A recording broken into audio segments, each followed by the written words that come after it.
Quando nos encontramos numa situação difícil, cercados de opiniões diferentes e divergentes, o que costumamos fazer?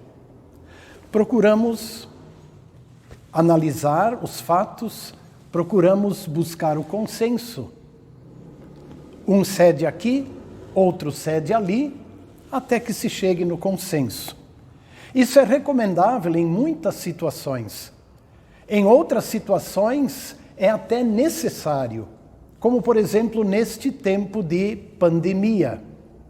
Há tantas opiniões divergentes, posições diferentes sobre distanciamento social e sobre uma série de outras atitudes que precisam ser tomadas.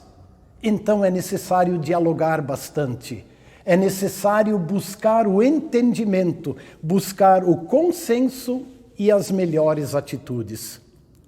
Só que esse princípio do entendimento e do consenso não se aplica quando o assunto é fé cristã e especialmente a confissão da fé cristã. Sabem por quê? Porque não somos nós que definimos quem é Jesus. Não somos nós que definimos como ele deve ser apresentado. Quem nos diz como é Jesus e quem é Jesus é o próprio Deus. Nós podemos até formular confissões, credos, a partir daquilo que Deus nos diz em sua palavra. E aí, se voltarmos um pouco na história, veremos que a igreja elaborou vários credos, o credo apostólico, o credo niceno, o credo atanasiano e outras confissões de fé, para então, a partir delas, anunciar e mostrar Jesus ao mundo.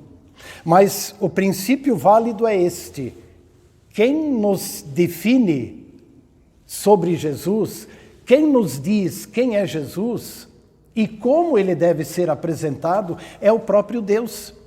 E a palavra de Deus nos apresenta ou nos mostra Jesus como verdadeiro Deus e verdadeiro homem. E conforme a epístola de Paulo a Timóteo, há um só Deus e um só mediador entre Deus e os homens, Cristo Jesus, homem, o qual a si mesmo se entregou em favor de todos, para resgate de todos, testemunho que se deve prestar em tempo oportuno.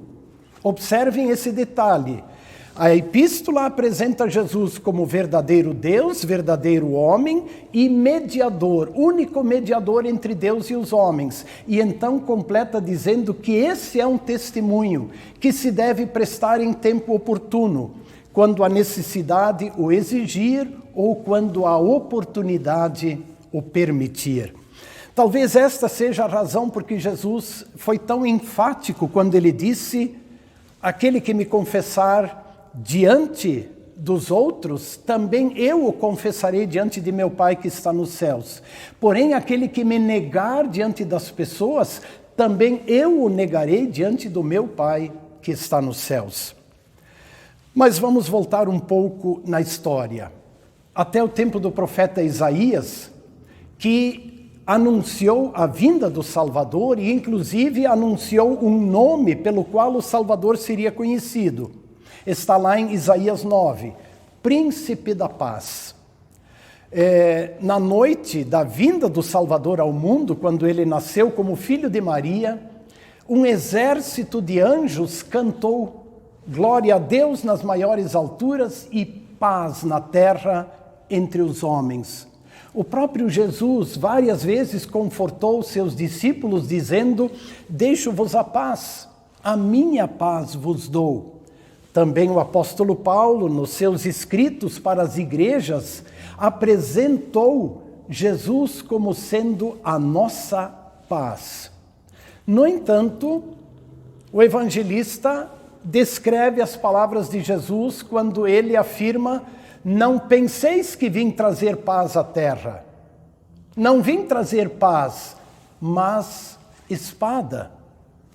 E agora, o que dizer Aquele que é chamado de príncipe da paz, agora prega afastamento, desunião?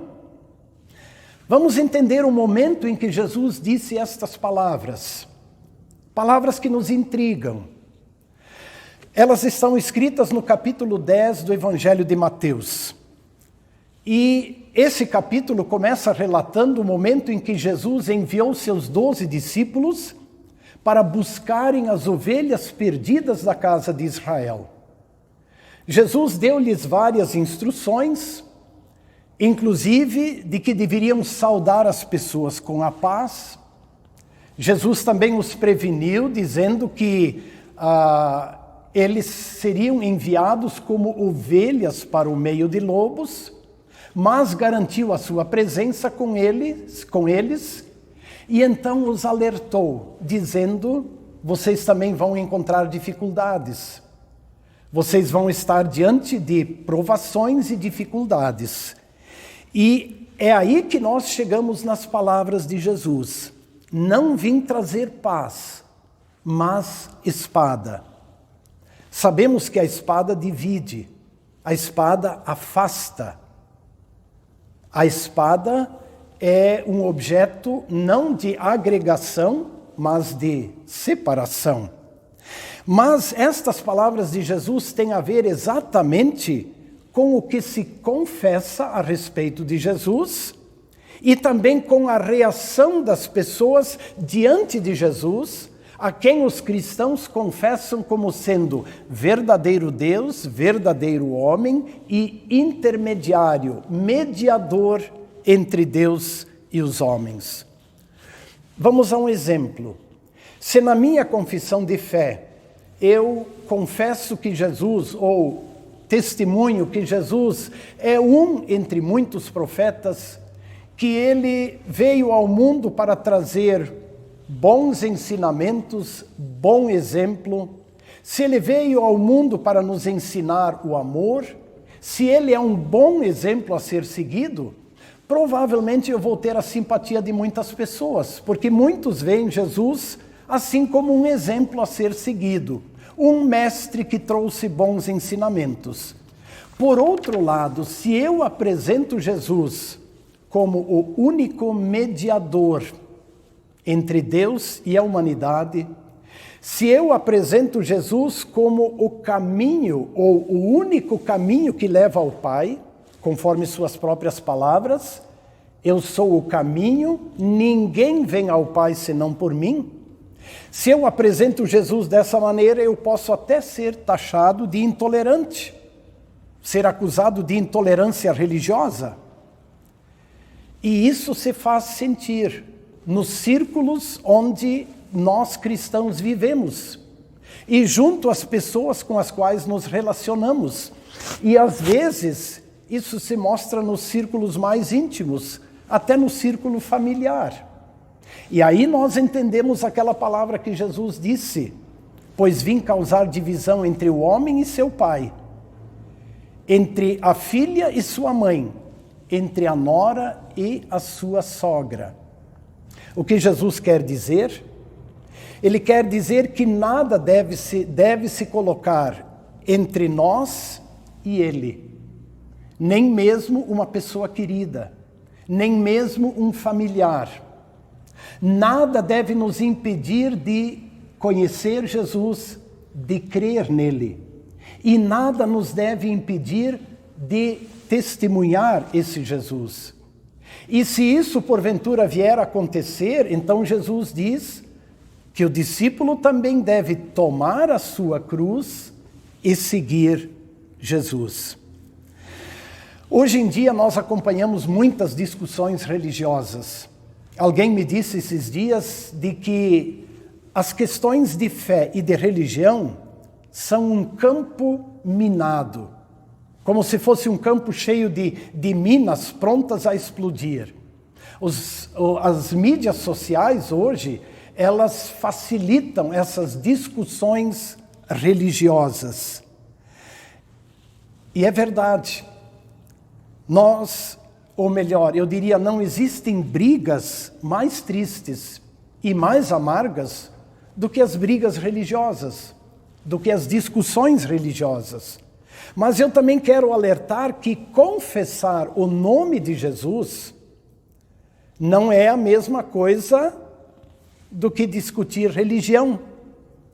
Não faz o menor sentido alguém querer provar que a religião A é melhor que a religião B, que a igreja A é melhor que a religião B. Esse não é o ponto. O foco do testemunho cristão está em Jesus. E o testemunho de Jesus, ou ele aproxima as pessoas, ou então ele afasta as pessoas. E isso às vezes se faz sentir já neste mundo, nos relacionamentos humanos, mas isto ficará evidente e claro na eternidade.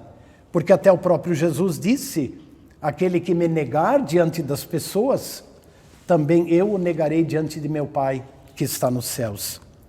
Mas irmãs e irmãos, também precisa ser dito que Jesus não quer que nós sejamos aquelas testemunhas intolerantes. Jesus não quer que saiamos por aí, agredindo, acusando aqueles que não pensam como nós. Porque respeitar o outro, respeitar o contraditório, também é uma atitude cristã. Ouvir e respeitar o outro também faz parte do amor cristão. Viver em paz com todos, quer sejam cristãos ou não cristãos, é recomendado pelo próprio Deus, conforme lemos em Romanos 12. Serve-nos de exemplo a atitude do apóstolo Paulo quando ele chegou na cidade de Atenas, na Grécia, para lá pregar o Evangelho. Em Atos capítulo 17, nós podemos ler que o espírito de Paulo se revoltava diante da idolatria reinante. Atenas era um centro cultural, um centro político e religioso também. E lá havia altares às mais diferentes divindades. O que fez Paulo? Ele não saiu lá acusando, condenando, mas com a direção do Espírito Santo e com muita criatividade, o apóstolo identificou em Atenas um altar ao Deus desconhecido. Porque dentro do propósito de não deixar nenhuma divindade fora, os atenienses também fizeram um altar ao Deus desconhecido. E aí o apóstolo usou o gancho. E a partir deste altar, anunciou Cristo, que era um Deus desconhecido, ou que era Deus desconhecido para eles. Anunciou a morte de Cristo, sua ressurreição e a garantia da vida eterna. O texto de Atos diz que muitos zombaram dele, mas alguns creram. Para concluir, nós cristãos não damos testemunho da fé para promover divisões. Esse não é o nosso foco. Nós damos testemunho da fé e damos testemunho do perdão e da paz que nós temos em Cristo. Sim, o cristão testemunha a paz e o perdão que ele recebeu de Cristo. O cristão dá testemunho da segurança que ele tem em Cristo. O cristão testemunha a segurança que ele tem na promessa da vida eterna. O testemunho do cristão é um gesto de amor. Um gesto de amor reflexo daquele amor de Deus que deseja que todos os homens sejam salvos e cheguem ao pleno conhecimento da verdade. É por isso que os cristãos oram: venha o teu reino. Que Deus Espírito Santo nos encoraje, nos capacite e nos dê muitas oportunidades e nos dê também a criatividade necessária para continuarmos dizendo e testemunhando lá onde estamos. Eu creio em Deus Pai Todo-Poderoso, Criador do céu e da terra.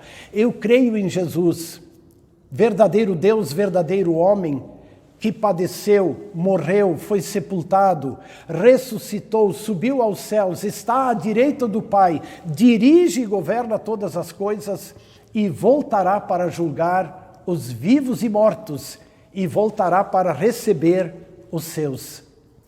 Que o bom Deus nos mantenha firmes na fé e também encorajados para o testemunho. Amém.